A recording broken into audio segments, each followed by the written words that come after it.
Bismillahirrahmanirrahim. Assalamualaikum warahmatullahi wabarakatuh. Perkenalkan, nama saya Nurul Afra Sahrir dengan NIM 70200121108. Baiklah, saya di sini ingin menjelaskan tentang kesehatan dan keselamatan kerja. Baiklah, sebelum saya menjelaskan apa itu kesehatan dan keselamatan kerja, setidaknya kita mengetahui tentang tenaga kerja. Tenaga kerja adalah penduduk yang telah dianggap dapat bekerja dan sanggup bekerja jika ada permintaan untuk bekerja yang berusia 15 sampai 64 tahun. Kesehatan dan keselamatan kerja adalah bidang yang terkait dengan kesehatan, keselamatan, dan kesejahteraan manusia yang bekerja di sebuah institusi maupun lokasi proyek. Dan tujuan ketiga adalah untuk memelihara kesehatan dan keselamatan lingkungan kerja. Sejarah keselamatan dan kesehatan kerja di Indonesia dimulai saat Belanda hadir di Indonesia pada abad ke-17. Baiklah, kita masuk pada materi pertama, yaitu ergonomi dan faal kerja. Ergonomi berasal dari kata Yunani ergon atau kerja dan nomor satu aturan. Secara keseluruhan ergonomis berarti aturan yang berkaitan dengan kerja. Adapun ergonomi menurut Sumakmur adalah ilmu serta penerapan yang berusaha untuk merelasikan pekerjaan lingkungan terhadap orang atau sebaliknya dengan tujuan tercapainya produktivitas dan efisiensi yang setinggi-tingginya melalui pemanfaatan manusia seoptimalnya. Adapun komponen ergonomis itu manusia, mesin, lingkungan kerja, dan tujuan ergonomis itu salah satu meningkatkan kesejahteraan fisik dan mental melalui upaya pencegahan cedera yang penyakit akibat kerja. Dan manfaat ergonomi itu pekerjaan bisa lebih cepat, menghemat waktu, dan sebagainya. Dan materi selanjutnya ini kecelakaan kerja dan pengendaliannya. Kecelakaan kerja adalah suatu kejadian yang tidak dikehendaki atau direncanakan yang berpotensi menyebabkan cedera, kecacatan, bahkan kematian. Faktor penyebab kecelakaan kerja itu yang pertama itu teori kebetulan murni secara murni, dan yang kedua teori kecenderungan kecelakaan, yang ketiga itu teori 3 faktor utama, dan yang keempat teori 2 faktor utama, dan yang kelima itu teori faktor manusia. Adapun dampak kecelakaan kerja itu akan berakibat pada manusia atau pekerja, properti, proses, lingkungan, dan kualitas. Dan kerugian kecelakaan kerja itu bisa merugikan kerusakan, kekacauan organisasi, keluhan dan kesedihan, kelainan, kematian. Dan yang terakhir ini pengendalian kecelakaan kerja. Yang pertama dengan pemasangan rambu-rambu, ketiga penggunaan alat pelindung diri, pemeriksaan alat pengaman kerja, dan sebagainya. Dan materi selanjutnya ini gizi kerja. Gizi kerja adalah nutrisi atau kalori yang diperlukan oleh tenaga kerja untuk memenuhi kebutuhan energi sesuai dengan jenis pekerjaan. Adapun tujuan gizi kerja itu untuk meningkatkan kesehatan tenaga kerja, untuk meningkatkan produktivitas tenaga kerja. Dan manfaat kerja gizi itu meningkatkan dan mempertahankan pengusaha dan kemampuan kerja, meningkatkan produktivitas, dan sebagainya. Faktor yang mempengaruhi gizi tenaga kerja itu ada dari faktor ekonomi, faktor fetisme, faktor pengetahuan tentang kebutuhan gizi, anti jenis makanan tertentu, faktor lingkungan kerja, dan jenis pekerjaan itu terbagi menjadi 3, itu ada yang ringan, sedang, dan berat.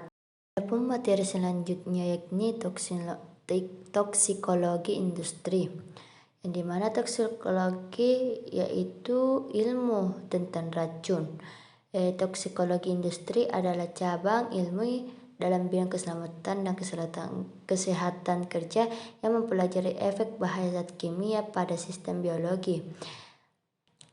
Toksikologi industri dapat membantu kita dalam beberapa hal seperti diagnosis dan pengobatan kecanduan, pengembangan obat baik efek maupun efek sampingan, perlindungan konsumen, perlindungan kerja dan kesehatan, penentu keputusan produksi, dan ketahanan lingkungan.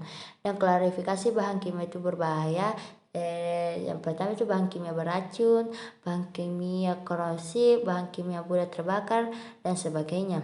Dan cara bahan kimia ini tumbuh itu secara kontak kulit, mata, injeksi, dan sebagainya. Dan materi selanjutnya ini promosi ketiga. Promosi ketiga merupakan upaya meningkatkan kapasitas masyarakat melalui pembelajaran mandiri oleh masyarakat, pengembangan kegiatan berbasis masyarakat sesuai dengan budaya masyarakat. Dan tujuan promosi ketiga itu yang pertama mau memelihara dan meningkatkan kesehatannya. Dan yang kedua itu mampu memelihara dan meningkatkan kesehatannya. Dan yang ketiga itu memelihara kesehatan berarti mau dan mampu mencegah penyakit.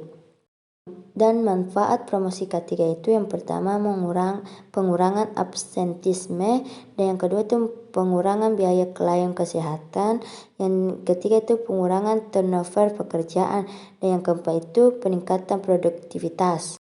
Jenis promosi kesehatan ketiga itu pertama media advokasi, yang kedua media bina suasana, dan ketiga itu bina gerakan pemberdayaan masyarakat. Materi selanjutnya itu higien industri. Higien industri merupakan aspek perlindungan bagi kesehatan tenaga kerja. Tujuan higien industri itu yang pertama sebagai alat untuk mencapai derajat, dan yang kedua sebagai alat untuk meningkatkan produksi, dan yang ketiga itu perlindungan dari berbagai risiko akibat bahaya lingkungan kerja.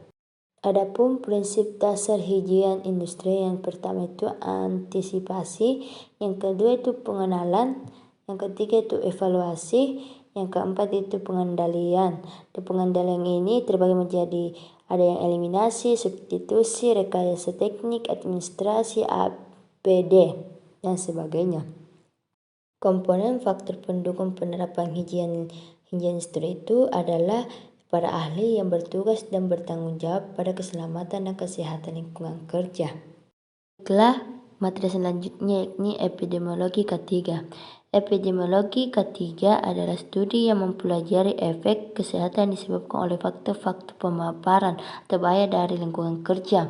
Tujuan epidemiologi ketiga yaitu untuk menentukan pemapar yang menyebabkan penyakit akibat pekerjaan atau gangguan kesehatan dan merekomendasikan upaya pencegahan serta menyediakan data untuk profesi.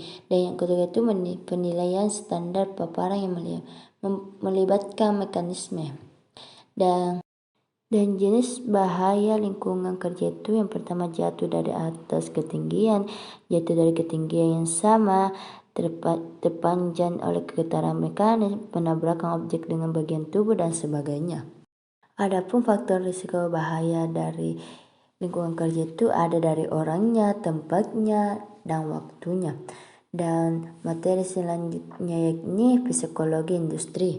Psikologi industri adalah suatu studi ilmiah tentang perilaku, kognisi emosi, motivasi, serta proses mental manusia yang ada dalam industri yang berorientasi pada sistem kegiatan dan terkoordinasi dari suatu kelompok orang bekerja secara kooperatif untuk mencapai tujuan yang sama di bawah otoritas dan kepemimpinan tertentu. Adapun manfaat psikologi industri yaitu membantu organisasi dan perusahaan dalam mencapai tujuan, penjembatani kebutuhan individu dan kebutuhan organisasi, meningkatkan kemampuan individu dalam setting kerja, menjamin kesejahteraan tenaga kerja, dan memperhatikan kepuasan kerja. Psikologi industri itu berhubungan dengan motivasi, konflik, stres kerja. Materi selanjutnya yakni SMK 3 atau Sistem Manajemen Kesehatan dan Kesehatan Kerja. SMK 3 adalah bagian dari sistem manajemen perusahaan secara keseluruhan dalam rangka pengendalian risiko yang berkaitan dengan kegiatan kerja guna terciptanya tempat kerja yang aman, efisien, dan produktif. Adapun tujuannya yakni menempatkan tenaga kerja sesuai dengan harkat dan martabat sebagai manusia. Yang kedua, meningkatkan komitmen pimpinan perusahaan dalam melindungi tenaga kerja. Yang ketiga itu proteksi terhadap industri dalam negara, dan sebagainya. Dan dasar hukum ketiga itu Undang-Undang Nomor 1 Tahun 1970 tentang Keselamatan Kerja terdiri dari 11 bab dan 18 pasal. Adapun materi selanjutnya yakni PAK dan PAHK. Penyakit akibat kerja adalah penyakit yang disebabkan oleh pekerjaan, alat kerja, bahan, proses maupun lingkungan kerja. Adapun faktor-faktor penyakit akibat kerja yakni faktor kimia, faktor fisik, faktor biologi, faktor ergonomi atau psikologi, faktor fisiologi. Macam-macam penyakit akibat kerja yakni yang itu penyakit silikosis, penyakit asbestosis, penyakit bisnosis, penyakit antroksis, penyakit berliosis. Dan penyakit PAHK adalah itu penyakit saluran pernapasan, penyakit kulit, kerusakan pendengaran. Penyakit PAHK adalah penyakit akibat hubungan kerja. Itu yang dapat saya sampaikan. Syukran. Wassalamualaikum warahmatullahi wabarakatuh.